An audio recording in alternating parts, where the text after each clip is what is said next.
धेरै रोल गर्नु पर्दैन होला नि त नि 4000 यसको पनि कति भन्नुभयो यो 10000 ए 10000 पर केजी हैन सुइरो हो नि त यो त सुइरो यो व्हाइटी चाहिँ कसरी बन्छ है यसमा छ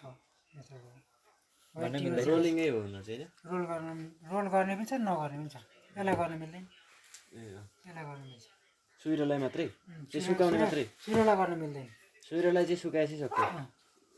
सजिलो हो यो चाहिँ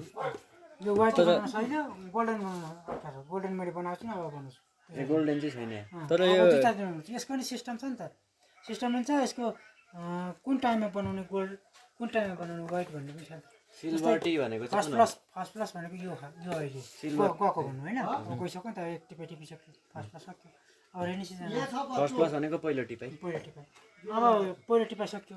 अब पहिलो टिपामा मैले के बनाएको त भन्दा व्हाइट टीहरू मात्रै बनाएँ हो अब सेकेन्ड लटमा भनेको अब खालि गोल्डन चिया चाहिँ कस्तो हुन्छ त यसको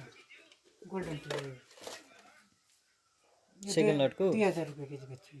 ए गुन्द्रुक जस्तो चाहिँ 2000 रुपियाँ